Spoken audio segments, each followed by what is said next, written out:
Hola a todos, ¿cómo están?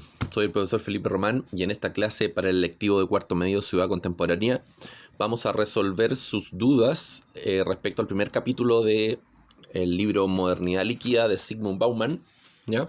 El capítulo de la emancipación. Estuve revisando las preguntas que ustedes hicieron y lamentablemente solamente me llegaron preguntas de 7 personas. Esto corresponde a una actividad.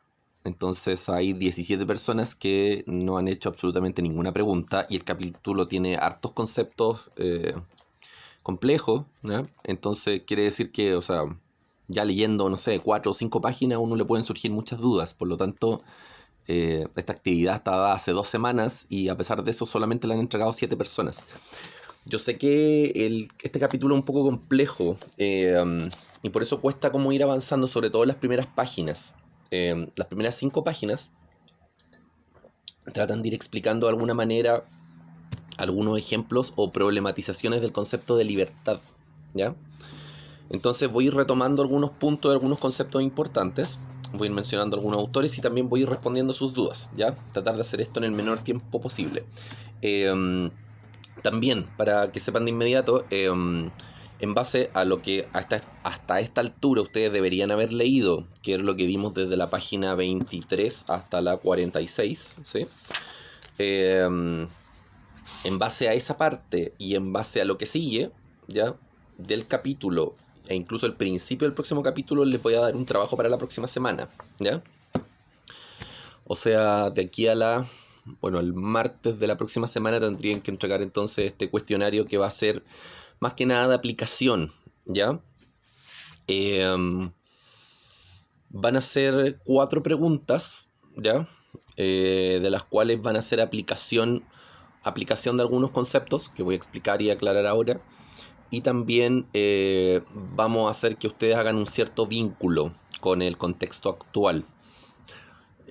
Considerando obviamente el tema de la pandemia, considerando algunos de los procesos sociales que han ido ocurriendo en los últimos años, ¿ya?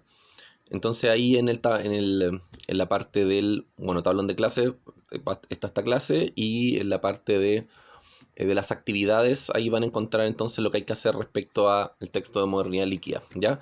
Para irlo cerrando este texto porque es un texto complejo a trabajar así a distancia también, ¿ya? Tiene hartos conceptos que son un poco difíciles de explicar, pero vamos a tratar de irlo viendo de la mejor forma posible, porque también me interesa pasar al texto que sigue, que es el de todos los sólidos se desvanecen en el aire, de Marshall Berman, ¿ya? Entonces vamos a trabajar un cuestionario a partir del cual vamos a abordar el primer capítulo y parte del capítulo que sigue. Y con eso cerraríamos Bauman de aquí a la próxima semana entonces, ¿ya? Al menos por ahora en términos de estas actividades. Ya, partamos con lo siguiente. En el capítulo de emancipación, lo que empieza a desarrollar Bauman es, en primera instancia, el concepto de libertad, ¿ya? ¿Por qué es importante el concepto de libertad? Acá me voy a remitir también a un texto que revisamos el año pasado, que es el texto de la construcción social de la realidad de Berger y Luckmann. ¿Por qué es importante el concepto de libertad? Porque dentro de la modernidad, la libertad siempre ha sido un concepto importante. De hecho, dentro de la lógica moderna, o dentro de la lógica de la modernidad, por ejemplo, cuando comienza el proceso de Revolución Francesa, una de las ideas claves que se busca es la idea de libertad, ¿ya? Se entiende, la libertad de alguna manera se entiende como un fin a alcanzar dentro de la idea de metarrelato. Por ejemplo, no sé, dentro de la lógica, por ejemplo, no sé, del liberalismo como metarrelato, o como gran verdad, lo que buscaba el liberalismo, por ejemplo, era lograr la libertad en términos de derechos individuales. Entonces, en ese sentido, la libertad como metarrelato dentro de la modernidad es buscada de alguna manera, ¿ya? Por las ideas liberales. O sea, el liberalismo que busca libertad. Pero libertad de qué tipo? Libertad civil, ¿ya? Busca igualdad ante la ley. Y también el liberalismo lo que busca es el desarrollo de un libre mercado, ya que el individuo tenga capacidad de desarrollar la libertad de desarrollar sus potencialidades económicas, ¿ya? Por ejemplo, el socialismo o el comunismo buscaba la libertad del ser humano en el sentido que entendía, de alguna manera, que el sistema previo, o sea, el liberalismo, generaba una instancia de opresión, ¿ya? De opresiones de los seres humanos porque los seres humanos eran explotados a partir de la actividad económica, ¿ya? A los obreros o a los trabajadores no les pagan entonces el salario que corresponde. Entonces se asume que de alguna manera todo lo que tiene que ver con el rol de la burguesía asume una cierta idea de opresión sobre los trabajadores. Entonces, ¿qué deben hacer los trabajadores según la idea, según las bases del socialismo? Deben iniciar un proceso de lucha de clase, revolución social, y a partir de eso, al manejar el Estado de alguna manera, al desarrollar una idea de la dictadura del proletariado, van a alcanzar su libertad. Eso es en el socialismo. En el anarquismo, por ejemplo, lo que se busca es destruir el Estado para alcanzar la libertad. Entonces, los metarrelatos en general lo que buscan es de alguna manera, cada uno de estos metarrelatos tiene una cierta idea o una cierta noción de libertad. Entonces, en ese sentido, todo lo que tenía que ver con la idea de libertad en sí era parte de un proyecto de carácter moderno, ¿ya? Si retrocedemos un poquito más incluso, llegando o remitiéndonos a las ideas ilustradas, la libertad era un concepto fundamental dentro de la Ilustración, y desde esa idea de libertad se buscaba el desarrollo, se buscaba mediante el desarrollo de la razón, ¿ya? O sea, la razón le servía a la Ilustración, al liberalismo, a la modernidad en su conjunto, para de alguna manera oponerse al régimen anterior, que era la monarquía absoluta, ¿ya? ¿Por qué hago énfasis en estas nociones o ideas de libertad de la modernidad? Porque en el fondo lo que trata de desarrollar Bauman, o lo que trata de ir dilucidando a lo largo de este primer capítulo, es cómo esta idea de emanciparse, de liberarse, cómo esa idea se fue desarrollando a lo largo del siglo XIX, a lo largo del siglo XX. Claro, aquí Bauman parte con el ejemplo de Marcuse, ¿ya? Herbert Marcuse desarrolla su teoría política en los años 60, ¿ya? Y Marcuse plantea en los años 60 el problema de el liberarse o el emanciparse, ya que esta idea de liberación no obedece necesariamente, como lo plantea acá en la página 21, no obedece a una instancia de cultura de masas, o sea, no es algo masivo o no tiene mucho sentido en el mundo actual que los seres humanos quieran liberarse. Una, porque muchas personas, lo que llama ahí el concepto de libertad objetiva, libertad subjetiva, porque muchas personas dentro de la situación en la que están les puede parecer algo bastante cómodo, por un lado, y por otro lado muchas personas no ven el beneficio efectivamente de liberarse o de emanciparse, como si ocurría, por ejemplo, en la Ilustración, o como si ocurría, por ejemplo, no sé, en el periodo revolucionario de las ideas liberales del siglo XIX, había algo por qué luchar y algo de qué liberarse, ¿ya? Los burgueses del siglo XIX buscaban liberarse de la monarquía absoluta, buscaban un nuevo sistema que les permitiera cierta independencia o cierta autonomía, ¿ya? Por ejemplo, el socialismo buscaba establecer un sistema que los liberara de alguna manera de la idea liberal burguesa. Es por eso que la idea de emancipación es importante, porque dentro de la modernidad, como proceso, como concepto, siempre la idea de libertad ha sido un estándar o ha sido un concepto importantísimo, ¿ya? Si vamos a no sé, a la Revolución Francesa, por ejemplo, ¿ya? El lema libertad, igualdad y fraternidad es como un ícono, no solamente como dentro de la política o dentro de la teoría, sino que también eso se expandió a muchos otros lugares, y también de alguna manera hay una cierta influencia, o se toma como ejemplo en el caso de la independencia latinoamericana, que también aquí nos estamos liberando de una instancia de dominio monárquico. Entonces es por eso que el concepto de liberarse o el concepto de emancipación es importante dentro de la modernidad, ¿ya? Tienen que tener eso súper claro, porque en las primeras páginas, cuando empieza a hablar del tema de la modernidad en sí, o cuando empieza a hablar del concepto de liberación, toma ahí varios conceptos. Por ejemplo, menciona aquí también menciona a Schopenhauer, que ahí lo vamos a mencionar en base a una pregunta. el concepto de libertad subjetiva y objetiva, las bendiciones a medias de la libertad, o sea, qué tan beneficioso es que nos liberemos, que de alguna manera sería parte también de la teoría de Marcuse, ¿ya? O sea, ¿para qué liberarse? ¿Cuál es el objetivo de eso en el mundo actual? Entonces, en esas primeras 4 o 5 páginas habla del concepto de la liberación, de la libertad como a nivel general. Bueno, Bauman lo desarrolló así desde la idea de Marcuse. Pero acá, de alguna manera, claro, Bauman también da por entendido que uno maneja toda esa conceptualización de la modernidad, de la ilustración, del liberalismo. Y yo sé que no necesariamente es así, por eso es necesario explicarlo, ¿ya? Tener en cuenta que la idea de libertad o emancipación es muy importante en la ilustración, es muy importante, obviamente, ahí para constituirse como una influencia del proceso de Revolución Francesa. La idea de liberación o emancipación es muy importante para el liberalismo, para el comunismo, para el anarquismo. Siempre está muy presente ahí la idea de libertad como un valor en sí, o como un objetivo a alcanzar. ¿Ya? Ya. Sigamos avanzando con aquí algunos apuntes que tengo en relación a algunas ideas del capítulo. ¿Ya? Ya.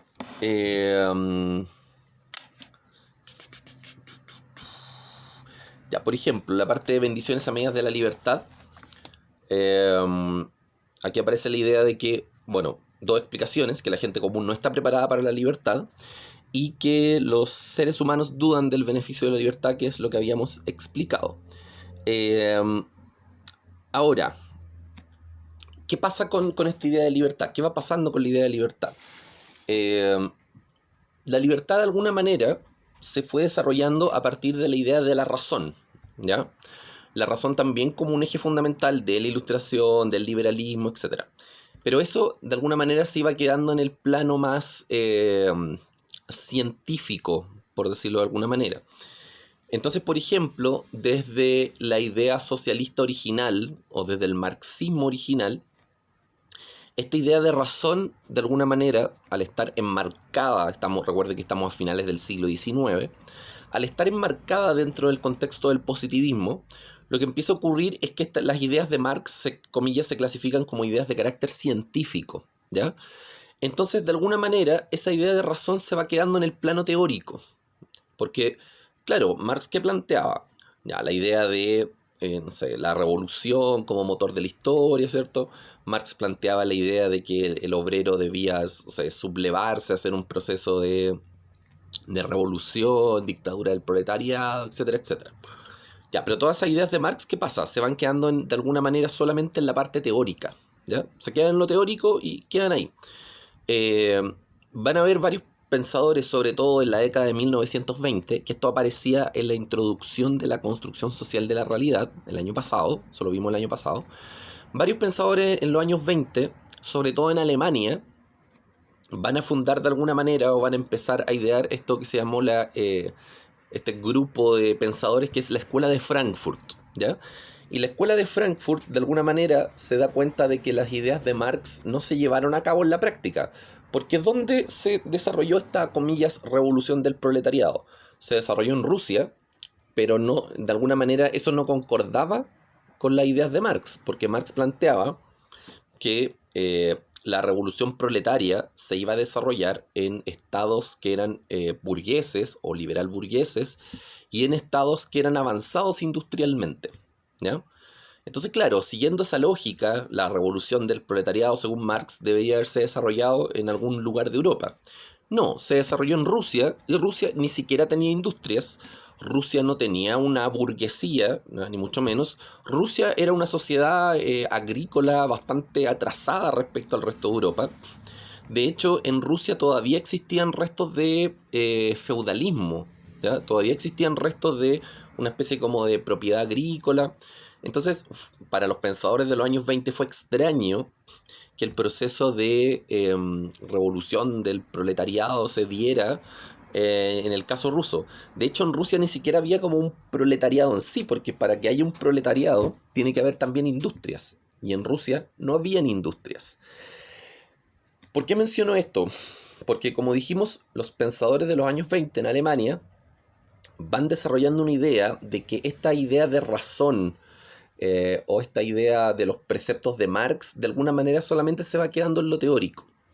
Entonces, de alguna manera, empiezan a imprimirle al pensamiento de Marx o a la idea de razón en general, le empiezan a tratar de como asignar un sentido o un significado mucho más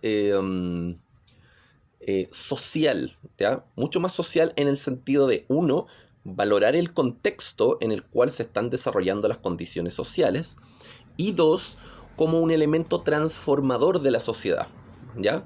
Transformador de la sociedad en el sentido de que, claro, las ideas de Marx tuvieron obviamente una influencia intelectual, una influencia, no sé, política en varias partes del mundo, pero ellos empiezan a, de alguna manera, a revisar un poco la idea de Marx y a hacer una cierta crítica a partir de la cual entienden que lo que analiza Marx originalmente tiene que ver más con la idea de la estructura socioeconómica, ¿ya? Dejando un poquito de lado los elementos que tienen que ver con la cultura. Entonces, en ese sentido, ahí se empiezan a desarrollar, bueno, que también lo trabaja Marx, pero aquí los de la Escuela de Frankfurt hacen un trabajo al respecto, que también lo vimos el año pasado, que son los conceptos de estructura, que se refiere a las condiciones materiales, por ejemplo, la parte económica, la estructura de clase, etc. Eso es la estructura, las condiciones socioeconómicas. Y por otro lado tenemos la superestructura, ¿ya? Que la superestructura de alguna manera se refiere más a algunos elementos de las condiciones sociales y también a algunos elementos de la cultura en general, que sirven como ejes transformadores de la sociedad. Entonces, de alguna manera, los pensadores de la Escuela de Frankfurt lo que hacen es tratar de rescatar más los elementos de lo sociocultural, es decir, la superestructura. ¿Por qué es importante esto? Porque la Escuela de Frankfurt le va a dar o le va a imprimir un carácter sumamente importante o va a tratar de resignificar el concepto de razón, ¿ya? La razón entendida como un elemento para poder lograr procesos de transformación social. Recuerden que estamos en los años 20, ¿ya? Recuerden que aquí ya ha terminado la Primera Guerra Mundial, que de alguna manera el liberalismo como proyecto político está empezando a tener cierta resistencia o cierto cuestionamiento. Hay que ver qué es lo que pasa con Alemania en los años 20. Recuerden que Alemania fue culpabilizado de la Primera Guerra Mundial. Alemania le termina estableciendo una multa gigantesca en dinero, son los culpables de la guerra, tienen que entregar territorio, desarmar su ejército, etcétera, etcétera. Se produce una inflación tremenda, o sea, Alemania y toda Europa en general está muy mal. El único que está bien en los años 20 es Estados Unidos. Y después, con la crisis del 29, con la crisis de Wall Street, en general la idea del liberalismo empieza a verse cuestionada, ¿ya? La idea del liberalismo, república, se cuestiona. Y a la larga tenemos Primera Guerra Mundial, crisis del 29, Segunda Guerra Mundial, entonces se ve que el liberalismo no funciona, ¿ya? Entonces, la idea de razón que se fue desarrollando en el siglo XIX y en el siglo XX, también de alguna manera como que va variando con el tiempo. De alguna manera, la idea de razón dentro de la modernidad fue generando o engendrando algunos monstruos. ¿A qué nos referimos con esto? Por ejemplo, a ver, esta idea de razón, ¿qué era lo que pretendía dentro de la modernidad? Pretendía generar una cierta idea de progreso, ¿cierto? Esa idea de progreso, de alguna manera, fue dejando excluidas a varios grupos de personas en el camino. O sea, si nos remitimos al caso de Europa, ¿ya? ¿Qué hicieron los europeos? Fueron a África, se llevaron sus materias primas, ¿cierto? Hicieron industrias y los africanos son los que quedan ahí desprotegidos, sin recursos. Es lo mismo que pasa en Latinoamérica, por ejemplo, con las comunidades indígenas, ¿ya? En pos del progreso se construyen, no sé, ferrocarriles, hoy día se construyen, no sé, hidroeléctricas, y los pueblos indígenas son desplazados de su territorio y simplemente se arrasa con todo. Entonces la idea de razón original postulaba una instancia que tenía que ver más con el progreso, independientemente de qué consecuencias se generara con eso. O sea, si hay que erradicar a todos los pueblos indígenas, lo erradicamos y simplemente seguimos adelante con nuestra idea de progreso, ¿ya? Entonces, de alguna manera, los pensadores de la Escuela de Frankfurt, en 1920, dentro de los cuales, por ejemplo, tenemos a Horkheimer, ¿ya? Horkheimer, y también está acá Adorno, por ejemplo, son algunos de estos pensadores. De alguna manera van a ir desarrollando esta idea de que la razón ahora tiene que obedecer a un componente de carácter más social o más cultural, como ente de transformación, ¿ya? Por eso es importante ir rescatar lo que pasa en los años 20, porque claro, se va a resignificar de alguna manera, o se va a ir resignificando la idea de razón, y también la idea de individuación o individualización que aparece también en el capítulo. Recuerden que en relación a las ideas de la modernidad en general, todos los proyectos políticos o todos los metarrelatos del siglo XIX tienen un carácter mucho más colectivo. ¿Ya? Buscan claro, imponen una idea que es sumamente fija, estable, pero son proyectos colectivos. De alguna manera, el cómo ir logrando ese proceso de individuación o individualización va a ir cambiando a través del tiempo, porque al terminar la Segunda Guerra Mundial, nos encontramos con que ¿a qué nos llevó la idea de razón y progreso? Nos llevó a un mundo destruido, nos llevó a 80 millones de muertos, nos llevó a crisis económica, nos llevó a no sé, al inhumano sistema de los totalitarismos tanto fascista como comunista. Entonces, esos fueron, comillas, los males que engendró la razón, ¿ya? Y claro, de alguna manera todo lo que tenía que ver con el concepto o el proceso de individuación entonces fue cambiando a través del tiempo. Inicialmente siglo XIX eran proyectos más colectivos. El problema fue que muchos de esos proyectos colectivos, por ejemplo el totalitarismo fascista, de alguna manera fue desarrollando elementos negativos que engendraron entonces estos monstruos que terminaron matando a una gran cantidad de personas. Lo mismo con el liberalismo, por ejemplo, en relación a las poblaciones indígenas y en relación también a los lugares de dominio en África y Asia. Entonces la modernidad y la razón y el progreso nos lleva a eso, ¿ya? Nos lleva a generar instancias negativas a nivel social. Entonces por eso, desde los 50 en adelante, se empieza a cuestionar este sistema y ahí aparece entonces, bueno, el concepto de posmodernidad, ¿cierto? Desarrollado por varios autores, ¿ya? Que es muy similar a la idea de modernidad líquida de Bauman, ¿ya?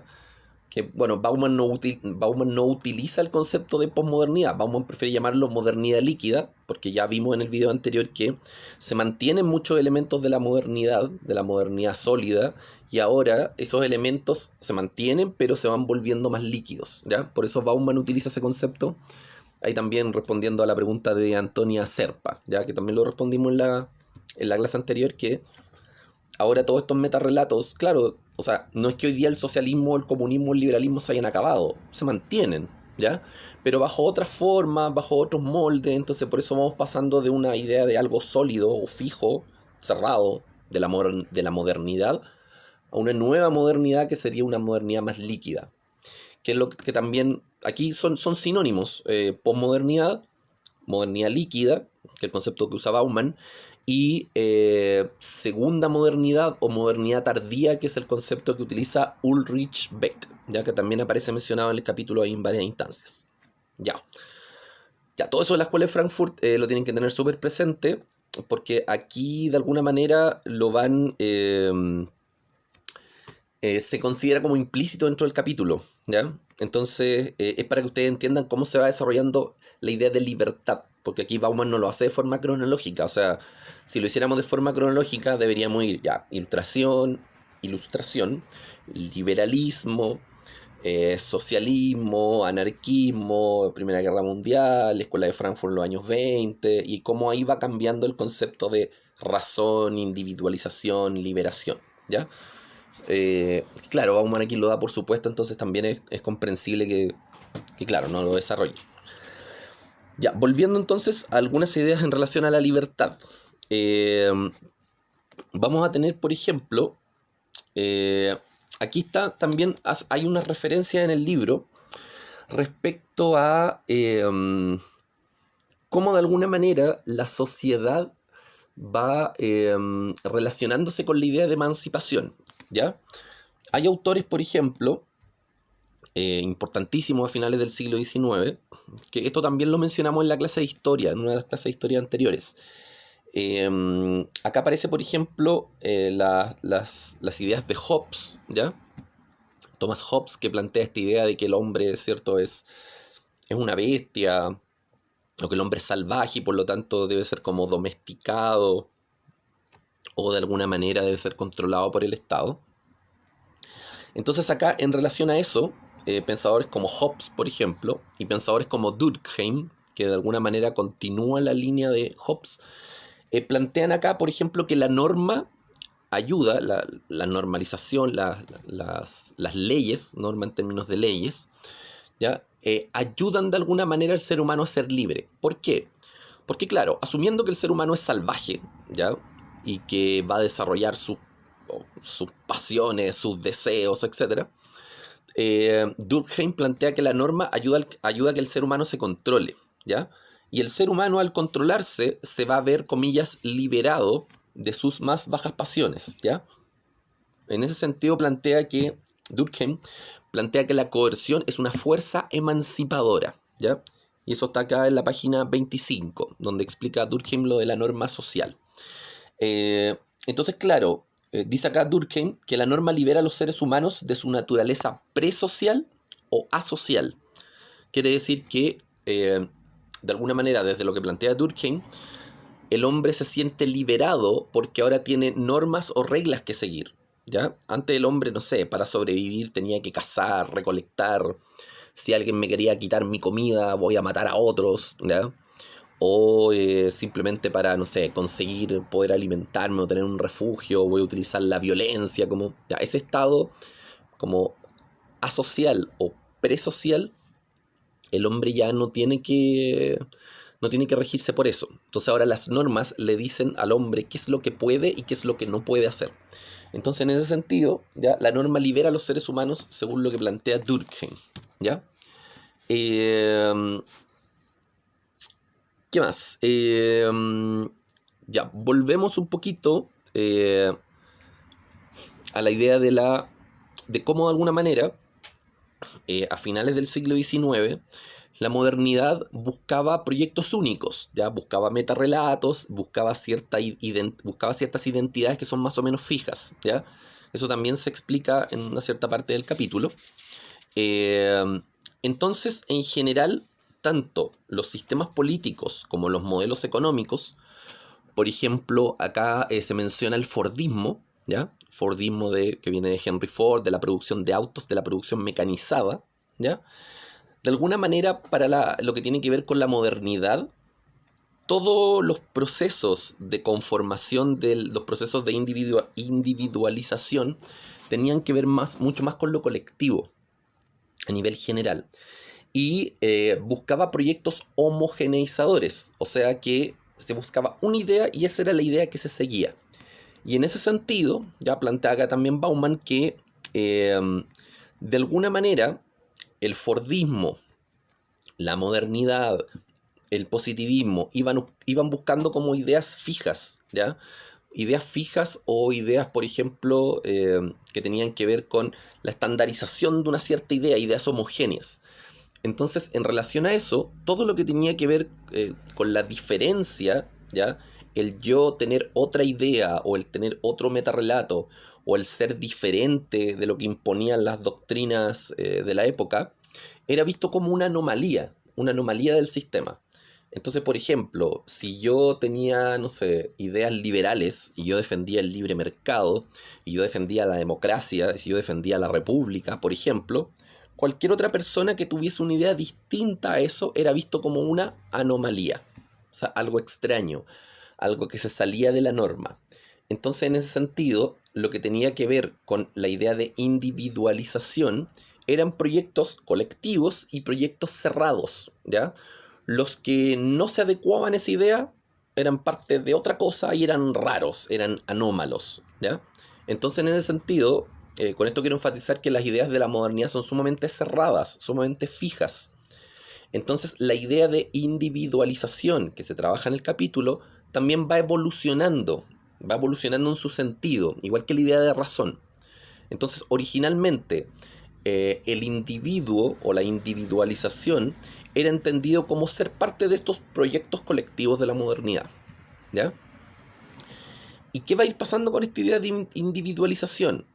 Lo que dijimos anteriormente, cuando ocurren las dos guerras mundiales, la crisis del 29, tenemos 80 millones de muertos y la modernidad está fracasando de alguna manera, sobre todo lo que fracasa aquí el proyecto liberal, sobre todo, empiezan estas nuevas ideas, que es lo que se va a llamar o posmodernidad, o modernidad líquida, o segunda modernidad, o modernidad tardía, ¿ya? Entonces estas ideas lo que hacen es cuestionar esta idea de modernidad tan fija de los metarrelatos. Y ahora vamos a pasar a una idea mucho más ligada con el individuo, ¿ya? Entonces ahí cambia la idea de individualización. Incluso originalmente la idea, como dijimos, de individualización estaba más basado en ideas colectivas. Ahora está mucho más basado en ideas individuales. Entonces ahora la libertad del individuo, ya como se plantea acá en el texto, la libertad del individuo está sobre sus propios hombros. O sea, tanto con las ideas posmodernas y después con el desarrollo del neoliberalismo, ahora la libertad del individuo está dado por su propio accionar. O sea, yo soy el único responsable de lo que a mí me ocurre.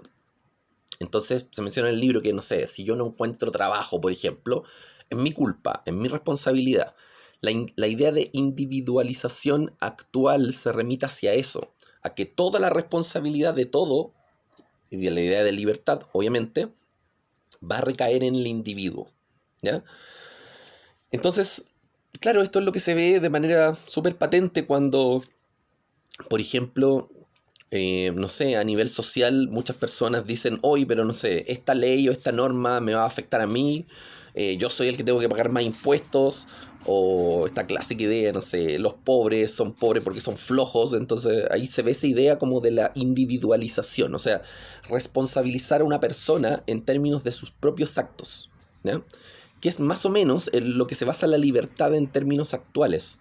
La libertad actual está muy basada en esos preceptos, ¿ya? Y esos preceptos obviamente están influidos o influenciados ahí por la idea de posmodernidad y están muy influenciados entonces por esta nueva noción de individualización. Entonces, cuando empiezan a fracasar las ideas modernas, ¿ya? Se asume, o hay muchos autores que asumen de alguna manera, que, o sea, si ya se logró, por ejemplo, la igualdad ante la ley, cosa que no en todos los países ha ocurrido, no ha ocurrido en África, no ha ocurrido con el tema del apartheid en Sudáfrica, no ha ocurrido, por ejemplo, con la población de raza negra en Estados Unidos, donde no habían derechos igualitarios, incluso hasta el día de hoy se sigue desarrollando eso, ¿ya? Pero varios pensadores de los años 60 plantean de alguna manera que a partir de los procesos de modernización y que a partir de esta modernidad que se está desgastando, de alguna manera plantean que ya no quedan más libertades que trabajar o que desarrollar. Y en ese sentido, todo lo que tiene que ver con el análisis social, ¿ya? O con el análisis teórico, empieza a desarrollarse o empieza a trabajarse este concepto de el fin de la historia, ¿ya? El fin de la historia, claro, o el fin de la modernidad, porque no hay acá, no hay como proyectos políticos claros, se pierden estas ideas colectivas, por ejemplo, estas ideas colectivas de libertad, o estas ideas de individualización, ya como que dejan de ser proyectos colectivos y ahora pasamos a otra etapa, mucho más individual. Y acá en el texto, de alguna manera se trata de ir desarrollando cómo esta idea de individualidad actual se puede explicar a través de los espacios públicos, ¿ya? ¿Por qué aquí los espacios públicos son importantes? Porque, de alguna manera, la transformación del antiguo espacio público va a ir explicando cómo se desarrolla el proceso de emancipación en la actualidad, ¿ya? Porque antes, claro, la modernidad con los metarrelatos se entendía como una modernidad pesada, ya que tenía ideas totalitarias, homogeneizadoras. En cambio, la modernidad actual, que según Bauman es una modernidad líquida, se va a enfocar o va a tolerar mucho más la diferencia y va a tener una idea de razón distinta, ¿ya?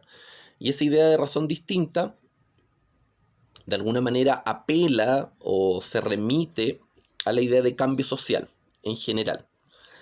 Entonces también, por ejemplo, claro, ¿qué pasa hoy en términos de la libertad o en términos de la emancipación? ¿Qué pasa con la crítica, que es algo constitutivo de la modernidad como concepto? Claro, la crítica se va a permitir, pero se permite hasta un cierto punto. Y aquí es el ejemplo que aparece, el ejemplo de este camping que aparece en la página 29, que dice: el tipo de hospitalidad que ofrece la crítica, la forma actual de la sociedad moderna, puede compararse con el esquema de un predio para acampar, ¿ya?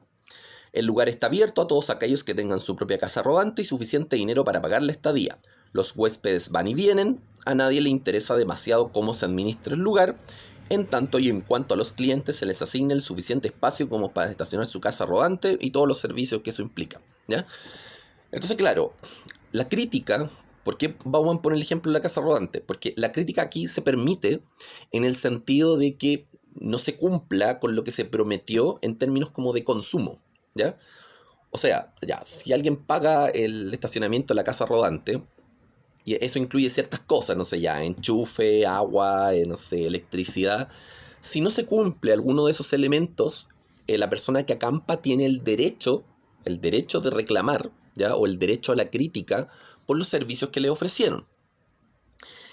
Y aquí, ¿qué es lo que plantea Bauman? Que la crítica se permite dentro de esa lógica, que es la lógica actual de la libertad o de la individualidad, que es la lógica del individuo consumista, ¿ya? Que eso se ve en el mundo actual o desde las ideas postmodernas y desde el neoliberalismo en adelante, es como se entienden los derechos de las personas, ¿ya? Hoy día, más que derechos colectivos o más que una idea de ciudadanía fuerte, lo que hay son derechos individuales ligados al consumo. Entonces ahí Bauman desarrolla esta idea también, que es la idea de, en el espacio público actual, el conflicto entre el individuo, ¿ya? Que sería como la idea más posmoderna, o la idea más de la modernidad líquida, y el ciudadano, que son las ideas de la modernidad que todavía tenemos ahí presentes y patentes, ¿ya? Y con esto voy a aprovechar de responder una de las preguntas, que es la pregunta de...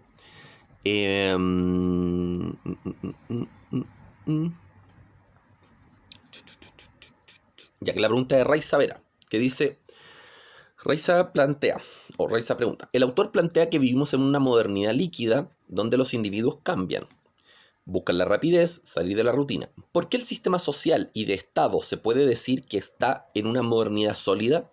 Ya que desde pequeños nos enseñan a seguir una rutina, que tenemos que ir al colegio para luego a la universidad y así trabajar, tener una familia, etc. Ya, aquí muy buena la pregunta de Raiza porque, claro, o sea, si estamos en una era de la modernidad líquida, ¿por qué se siguen desarrollando elementos de la modernidad sólida o de los metarrelatos? ¿O por qué se siguen desarrollando elementos de esta idea totalizadora, homogeneizadora? Bueno, porque no hemos superado por completo las ideas de la modernidad. De hecho, que es de alguna manera lo que va planteando Bauman. Muchos elementos de la modernidad, muchas instituciones, muchas prácticas, muchas ideas, hoy día todavía sobreviven, ¿ya? No es que el liberalismo hoy día se haya acabado, todavía seguimos teniendo democracia, ¿ya? No es que, por ejemplo, las ideas del libre mercado estén obsoletas, hoy día siguen todavía ahí de forma súper patente con el modelo neoliberal. Entonces muchas de las ideas de la modernidad, de alguna manera, hoy se han vuelto un poco más flexibles, pero no es que hayan desaparecido, ¿ya? Seguimos teniendo colegios, seguimos teniendo universidades, seguimos teniendo instituciones públicas que son modernas, todas las instituciones de gobierno son instituciones modernas, y eso no se ha acabado, sigue ahí de forma súper presente. Lo que tenemos hoy en la actualidad es que en general las ideas postmodernas o las ideas de la modernidad líquida o también ideas de la modernidad tardía se desarrollan más en el plano cultural, quizás a nivel más de costumbres, por ejemplo, a nivel de relación entre personas, en términos del consumo, en términos de cómo se entiende la libertad o cómo se entiende la individualidad, que si ustedes se dan cuenta, hoy día en con la influencia posmoderna o modernidad líquida, hoy día la diferencia es mucho más tolerada que hace 50 o 60 años atrás, ¿ya? Hace 50 o 60 años atrás, con las ideas modernas, si por ejemplo alguien, no sé, tenía una tendencia sexual distinta, no solamente era discriminado de manera sumamente fuerte, sino que también incluso en los manuales de psicología eso era considerado como una enfermedad, ¿ya? O sea, las personas que eran homosexuales, por ejemplo, eran consideradas enfermas antes de 1950, cuando, o sea, ahí se estableció en estos manuales de psicología eh, como el catastro de las enfermedades psicológicas, era considerada como una enfermedad, la homosexualidad. Eso también venía de la modernidad. La modernidad era sumamente fija, sumamente homogénea, el mismo pensamiento para todos, ¿ya? Entonces, de alguna manera, claro, uno de los elementos positivos de la posmodernidad o la modernidad líquida es que hay una mayor flexibilidad, ¿ya? Y hay una mayor tolerancia a la diferencia también. Claro, pero esa tolerancia a la diferencia también recae mucho en el individuo, como todo, ¿ya? Deja de alguna manera o pierde un poquito su carácter colectivo, el carácter colectivo que tenía antes de la Segunda Guerra Mundial con el tema de los metarrelatos, ¿ya? Entonces, con eso respondimos a la pregunta de Raiza. Ya voy a ir a las otras preguntas ahora. Ya, ya la pregunta de Antonio Serpa ya la contestamos. Pregunta de Valeria Bustos. Dice: cuando se habla de que vivimos la vida y se vuelve... un poquito aquí. Voy a buscar... Ya. Valeria Bustos pregunta: cuando se habla de que vivimos la vida y se vuelve una solución biográfica a contradicciones sistemáticas, eso quiere decir que siempre nos vamos a enfrentar a contradicciones que creemos nosotros sin darnos cuenta. Acá, esto es una frase de Beck, de Ulrich Beck, y acá esto se refiere a cómo Bauman trabaja el concepto de individualización, ¿ya? O la idea de individualidad. Entonces que, claro, que el hombre de alguna manera vaya creando sus propias condiciones sociales es algo más propio de la posmodernidad o de la modernidad líquida, ¿ya? El hecho de que la idea de libertad o emancipación recaiga en la responsabilidad de la propia persona, ¿ya? Es lo que intenta desarrollar aquí Bauman, ¿ya? Entonces, cuando Valeria aquí pregunta, siempre nos vamos a enfrentar a contradicciones que creemos nosotros sin darnos cuenta.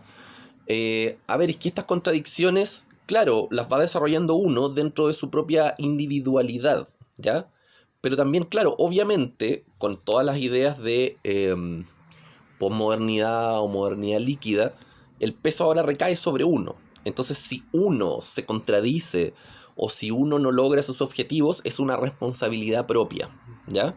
Entonces, claro, aquí, de acuerdo a las ideas de Beck citadas por Bauman, la responsabilidad recae en el individuo. O sea, si tú tienes contradicciones en términos de tu individualidad, si la persona tiene esas contradicciones, es responsabilidad del individuo. Eso es como lo importante que hay que considerar, ¿ya? Entonces, lo que pregunta Valeria está relacionado con el concepto de individualidad o individualización. Ya pasamos a la pregunta de Danae, que dice... esto ya se lo respondí por interno, que decía: hola, profe, me surgió la duda, ¿a qué se refiere en el libro cuando dice que la rutina puede degradar pero también proteger? Claro, o sea, cuando uno está inmerso en una rutina, obviamente esa rutina a uno lo desgasta, ¿ya? Te degrada, a uno te cansa, pero también las rutinas de alguna manera le otorgan una cierta seguridad a las personas, y a partir de esa seguridad entonces las rutinas de alguna manera nos van generando hábitos, ¿ya? Y una seguridad, porque si yo estoy seguro, por ejemplo, no sé, que tengo que trabajar todos los días, lo más probable es que me levante más temprano, o lo más probable es que haga cosas en pos de eso. Si una persona, por ejemplo, no tuviera un trabajo en la actualidad, o si una persona, por ejemplo, no tuviera estudios, o no tuviera, no sé, que rendir a nivel escolar, universitario, lo que sea, probablemente esa persona sería menos productiva. Entonces, en ese sentido, el hábito y la rutina ayuda a dar una cierta seguridad, ¿ya? ¿Qué es lo que pasa también? No sé, por ejemplo, cuando uno está muy o full ocupado, cuando uno está trabajando ocupado, no tiene tiempo como de cuestionarse mucho las cosas a nivel general. Uno no se pregunta sobre, no sé, temas filosóficos o sobre el significado, no sé, de la vida o lo que sea. Entonces uno produce mecánicamente para ya, no sé, para cumplir en el colegio, en la universidad, en el trabajo, en lo que sea. Mientras más productiva es la persona, de alguna manera esas rutinas se van estableciendo ciertos hábitos, ciertas rutinas que hacen que la persona también se sienta más segura de qué es lo que tiene que hacer.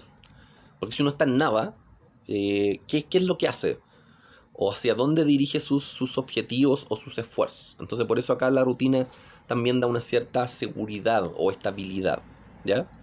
Bueno, tanto a nivel de funcionamiento como a nivel económico también. Ya, Ailén Morales pregunta, profe, me gustaría que explicara el último párrafo de la página 25, porque la verdad me está costando entender la relación entre libertad y dependencia.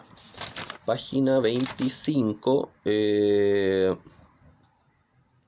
Ya, qué bueno que esto está en relación a la parte de Durkheim que mencionamos, ¿ya? Leo el fragmento de la página 25 que dice, no solo no hay contradicción entre dependencia y liberación, está hablando de la idea de Durkheim y la norma, sino que no existe otra manera de alcanzar la liberación más que someterse a la sociedad y seguir sus normas. La libertad no puede obtenerse en contra de la sociedad. El resultado de la rebelión contra las normas, aun si los rebeldes no se han transformado directamente en bestias y perdido la capacidad de juzgar su propia condición, es la agonía perpetua de la indecisión unida a la incertidumbre acerca de las intenciones y las acciones de los que nos rodean, algo capaz de convertir la vida en un infierno. O sea, a ver acá, si nos repetimos la idea de Durkheim, ¿ya? Que de alguna manera hereda la tradición cultural de Max Weber, la idea de esta idea teórica de un estado fuerte, un estado coercitivo, dice que ese estado coercitivo de alguna manera nos libera, dice Durkheim, el estado coercitivo nos libera de nuestra, no sé, nuestra condición más animal, por decirlo de alguna manera, o nos libera de nuestro carácter asocial, ¿ya? Nos libera de, no sé, de alguna manera de la violencia, libera al individuo en ese sentido. Entonces, si yo de alguna manera obedezco al Estado, ¿ya? O tengo cierta libertad dentro del marco de las normas, voy a poder desarrollarme como tal, dentro de ese marco, ¿ya? Acá también aparece otra idea, la voy a buscar por acá, la tengo anotada, que es la idea de...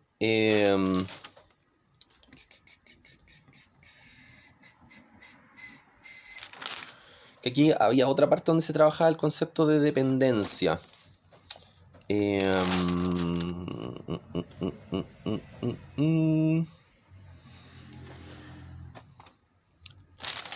Había otro autor que trabajaba el concepto de dependencia, estudiando esto de la relación entre la sociedad y el individuo, ¿ya? Que el individuo, o que en este caso no se puede, bueno, que la idea de liberación tiene que ver también con el carácter de la dependencia. No lo encontré. Acá está, Norbert Elias. Norbert Elias, de alguna manera, trabaja también esta idea de la reciprocidad entre el individuo y la sociedad, ¿ya? Porque claro, dentro de la modernidad en general, si seguimos las ideas, por ejemplo, de Weber y de Durkheim, la idea de que siempre el ser humano para ser libre tenía que seguir la norma social, ¿ya? En cambio acá Norbert Elias, ya en el siglo XX, plantea que la relación entre individuo y sociedad es una relación recíproca, ¿ya? O sea, de alguna manera el individuo va construyendo la sociedad en términos normativos, en términos políticos, en términos culturales, y la sociedad va regulando al individuo, ¿ya? Entonces originalmente, en el siglo XIX, en la modernidad, era mucho más importante el concepto de lo colectivo, el concepto de la sociedad. Mientras que en la era ya posmoderna o de la modernidad líquida, mucho más importante el individuo. Pero claro, ahí Norbert Elias es el que plantea ahí a mediados del siglo XX que hay una idea de reciprocidad entre sociedad e individuo. Ya, ¿qué más se me queda en el tintero? Bueno, reforzar esa cuando explicábamos lo del camping, reforzar que ese concepto de que se acepta o no la crítica se llama hospitalidad con la crítica, ¿ya? Entonces, en la idea del camping hay una hospitalidad con la crítica solamente hasta el punto de que el sistema no cambie o que el sistema no se transforme. Que aquí tiene que ver mucho con la lógica del individuo consumista, ¿ya?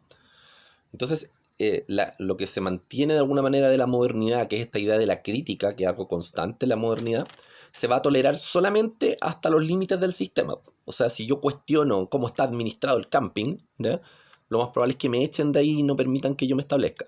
Más o menos lo mismo sucede en la actualidad con el modelo neoliberal. O sea, se produce puede haber crítica intelectual y otras instancias, pero si la gente se moviliza para poder transformar ese sistema económico, lo más probable es que eso no sea permitido, ¿ya? Y de ahí, obviamente, el tema de la represión policial y todas esas instancias.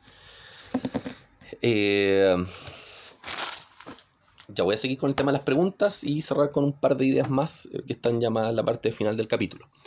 Ya, entonces lo de Ailén Morales tenía que ver con las ideas de Durkheim y con lo de que la sociedad de alguna manera restringe al individuo. Entonces, por lo tanto, la libertad del individuo está dado por la dependencia que el individuo tiene respecto a la sociedad. Con eso respondimos la pregunta de Ailén. Ya, Isidora Muñoz pregunta: ¿la realidad es creada por el acto del deseo? La empecinada diferencia del mundo a nuestras pretensiones nos devuelve la percepción del mundo real. Con respecto a esta cita, no entiendo a qué se refiere con que la realidad sea creada por el desear y cuál sería la relación que tiene este extracto con la idea de libertad que se menciona antes. Ya, esta idea es una idea de Schopenhauer, ¿ya? Y Schopenhauer de alguna manera planteaba que a partir de nuestros deseos, esos deseos chocaban con la realidad y eso nos terminaba produciendo una instancia de infelicidad. Eh, Schopenhauer es considerado, no sé, en términos filosóficos, una especie como de pesimista, o una instancia de, claro, de que no es posible lograr la felicidad.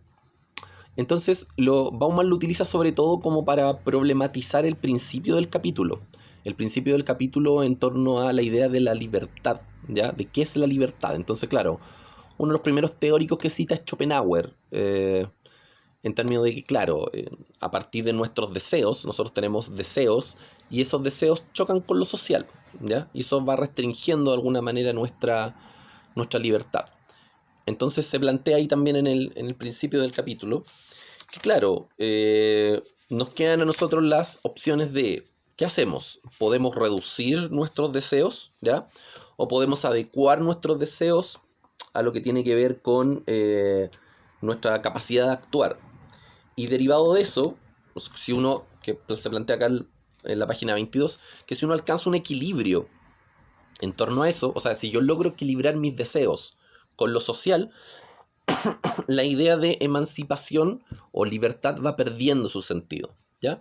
Entonces, sobre todo aquí Bauman lo hace para problematizar qué es la libertad y la relación entre el individuo y la sociedad, su conjunto. Entonces, para ir abriendo la discusión respecto al tema de la libertad y de la emancipación. Eso es más o menos, eso es como lo importante, ¿ya? No es necesario ser un experto en Schopenhauer ni nada así, yo tampoco lo soy, obviamente. Por lo tanto, acá no es tan importante esa parte como de Schopenhauer en sí, ¿ya? Hay otros autores que aquí son más relevantes. Ya, pasamos a la pregunta que sería la última, porque ya respondí la de Raiza, la de Isidora, Elenda, Nae, Antonia, Valeria Bustos. Ya, hay 17 personas que no hicieron ninguna pregunta, entonces también los llamo ahí a que retomen el texto, vayan revisando, si vuelven a tener alguna pregunta, me escriben, por favor, porque hay varios conceptos acá importantes. Espero que con la actividad también que van a hacer, con el trabajo que les voy a asignar, también ahí logren focalizar un poquito más la lectura, ¿ya? Miren, yo sé que las primeras, no sé, 4 o 5 páginas son como un poco ambiguas, pero considerando todos los elementos que ya hemos revisado y estructurado, eso es como lo fundamental, ¿ya? Yo iría desde la parte que empieza a hablar como de Durkheim en adelante, como de la página 25 en adelante, de alguna manera el texto se va volviendo un poquito más como más entendible, porque en las primeras páginas como que va hacia muchos lados y como que se pierde un poquito el foco, ¿ya? Ya. Entonces, a las 17 personas que nos han hecho preguntas, por favor, háganlas, avancen el texto y ahí la próxima semana vamos a trabajar bueno, de aquí hasta el principio de la próxima semana van a ustedes a trabajar esa actividad. Ya voy entonces con la última pregunta para ir cerrando, que es la pregunta de Irina Pizarro. Y aquí tiene una pregunta bien elaborada. Dice: hola, profe, espero que esté bien. Mi pregunta tiene que ver con el miedo a la libertad de los seres humanos que se plantea en el libro. En una parte, el autor dice que gracias a la monotonía y los patrones de conductas ayudan a las personas a saber cómo actuar en la mayoría de las situaciones, pero que existe un pequeño porcentaje de casos para los cuales no se está preparado para las normas y la gente debe actuar por responsabilidad propia. Siendo esta pandemia, en relación con el contexto actual ahí, muy bien, siendo esta pandemia uno de estos pocos casos, tomando en cuenta también las normas que se han establecido para combatir el virus y que según el texto las normas posibilitan al imposibilitar, las personas más pobres no tienen mucha oportunidad de actuar bajo una responsabilidad propia si las normas no consideran sus necesidades y carencias. ¿Qué pasa con la libertad de estas personas? ¿Cómo se es libre si no se puede cumplir con las normas? Ya, acá hay básicamente como dos conceptos que están implicados en la pregunta. O sea, si en el fondo, claro, la gente pobre que no tiene acceso a alimentos, por ejemplo, o que no tienen satisfechas sus necesidades básicas y les dicen, ya, quédese en la casa y haga la cuarentena. ¿Qué pasa entonces con esas personas? Bueno, de alguna manera es similar a lo que pasaba en la modernidad sólida, o algunos preceptos de la modernidad sólida. ¿Por qué? Porque claro, por ejemplo, el liberalismo establece ciertas normas, normas que gran parte de la población no podía cumplir, por ejemplo. Entonces, en ese sentido, ya, no sé, el liberalismo plantea que tenemos que, por ejemplo, cumplir, ya, bueno, no sé, en el caso de Chile, ya supongamos que, no sé, en 1880 se estableció la idea de que había que, no sé, pagar por una patente comercial para poder vender, no sé, productos en la calle, ¿ya? O sea, ya supongamos, una ley para combatir el comercio ambulante. Eh, claro, o incluso, o sea, si lo llevamos a la actualidad, el tema de las hortaliceras, de lo que está pasando en Temuco, ¿ya? Se establece una ley, ¿ya? Para hacer cumplir un cierto elemento rígido, fijo, estable, una cierta idea de marco normativo legal. ¿Qué pasa con la gente más pobre? Bueno, la gente más pobre de alguna manera queda fuera de esa idea de la modernidad y las autoridades respectivas, ya sea en el caso de las hortaliceras o en el caso del siglo XIX que se establece una ley que la gente no podía cumplir, se están, en este caso, por ejemplo, el hecho de establecer una cuarentena fija, el hecho de decirle a la gente no salga de su casa y el hecho de no prestar una instancia de ayuda social o una instancia muy, muy básica que no alcanza para nada, sería de alguna manera un comportamiento de la modernidad más sólida, ¿ya? Que en el caso de algunos países se mantiene mucho más que en otros. Obviamente, como nosotros estamos, nuestro marco legal está obviamente influenciado y determinado por la Constitución del 80, que es bastante rígida en muchos aspectos en relación a lo económico y lo social. Sería parte de nuestra modernidad sólida, ¿ya? O sea, la Constitución del 80 sería un ejemplo claro de la modernidad sólida. Y en este sentido, claro, el hecho de que los más pobres no puedan cumplir con la ley tiene que ver con que se intenta implementar una cierta idea de homogeneidad, ¿ya? Basado más en conceptos de control estricto, de la idea del, no sé, del panóptico, que es propio de la modernidad más sólida, ¿ya? Eso sería como por un lado. Si lo vemos, claro, si lo vemos dentro del concepto de la modernidad sólida. Si lo viéramos dentro de la perspectiva de la idea de individualización, ¿qué es lo que se diría en torno a esta idea, no sé, de modernidad líquida o posmodernidad? Sería, bueno, pero esa gente es pobre porque no tiene un trabajo que pueda hacer desde su casa con teletrabajo, y si la gente no tiene trabajo, es su propia responsabilidad, entonces cada persona se la arreglará por sí sola, ¿ya? Que me suena mucho a una declaración del presidente Piñera la semana pasada, cuando se iba a empezar a entregar el tema de las cajas de ayuda y todo esto, se decía, bueno, dijo en un momento, bueno, probablemente esta ayuda no sea suficiente, pero en la vida nunca nada es suficiente.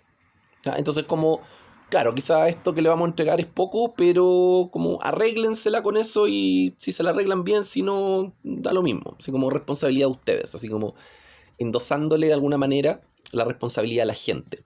¿Ya? Que también ha estado muy presente en el discurso del ministro de Salud, que haciendo alusión más que haciéndose responsable ellos de una instancia de control del control de la pandemia, están responsabilizando a la gente en ese contexto. ¿Ya? Ya, entonces de acuerdo a lo que pregunta Irina, para ir recapitulando tendríamos estas dos instancias. Una instancia que por un lado, digamos ya, la parte legal, el Estado, la ley es parte más de la modernidad sólida y los pobres no pueden cumplirlo. Y por otro lado, el Estado te diría a ti, o el gobierno en este caso, no el Estado, sino que el gobierno, es responsabilidad de la persona. Si la persona no se cuida, si la persona se enferma, es su responsabilidad porque, claro, como es pobre, no tiene un buen plan de salud en un ISAPRE, entonces si se atiende en un hospital y se enferma y se muere, es responsabilidad de la persona. Claro, no lo dicen eso directamente, pero sí lo dan a entender en muchas de sus actitudes o muchos de sus discursos. ¿Ya? Para ir cerrando un par de ideas más entonces, ya con eso respondí todas las preguntas. Bueno, Ulrich Beck, que es el pensador que habla del concepto de modernidad tardía, o segunda modernidad, eh, habla acá de la idea del arraigo y del desarraigo, ya como en las últimas páginas del capítulo, ya que eso no lo había mencionado.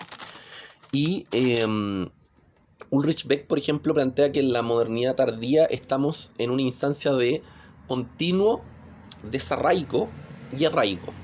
O sea que, como todo lo que tiene que ver con la individualidad depende del propio individuo, uno, por ejemplo, no sé, obtiene una cierta idea de arraigo a partir de una identidad, a partir de instancias de carácter más individual, mucho más que antes, que era de carácter sumamente colectivo en la modernidad. Ahora, en la modernidad tardía, o segunda modernidad, dice Ulrich Beck que el rearraigo nunca termina. O sea, uno, claro, puede tener una identidad, por ejemplo, no sé, una identidad basada en, no sé, que a mí me gusta un cierto grupo musical. Ya, por ejemplo, no sé, los Ramones. Ya, a mí me gustan los Ramones, entonces construyo una identidad en torno a un grupo musical X. Esa idea o esa visión, claro, me va a llevar a que yo en un momento voy a ser muy fanático de los Ramones, pero después, no sé, en 1 o 2 años más voy a ser fanático de otra banda o de otro grupo, o voy a ser fanático de, no sé, un director de cine o de un tipo de artista X, y eso me va a llevar a que las identidades de alguna manera van mutando o van teniendo arraigo en distintas épocas, ¿ya? O sea, yo me voy a desarraigar de algo, quizá en algún momento, no sé, me va a dejar de gustar, no sé, la música, y me voy a, no sé, enfocar en el cine, por ejemplo. ¿Ya? Entonces, un tiempo voy a ver muchas películas de un director X, no sé, que a mí me gusta mucho, ya no sé, Tarantino, lo que sea. Y después mi identidad, después de que yo deje de ver las películas de Tarantino, va a mutar hacia otra cosa porque me va a gustar otro elemento. Entonces, siempre la idea de desarraigo y de arraigo es algo constante dentro de la idea de la segunda modernidad, que lo plantea Ulrich Beck. Claro, porque dentro de las ideas de la segunda modernidad o de la posmodernidad o de la modernidad líquida, de alguna manera todo es mucho más flexible. ¿Ya? Y al ser más flexible yo puedo ir cambiando y variando todo el tema de las identidades. Eh, ya, y aquí plantea Bauman eh, en las últimas páginas que la individualización de alguna manera se entiende como un destino, ¿ya? Más que como una elección en sí, porque esos procesos de individualización de alguna manera también están construidos desde ciertos parámetros sociales.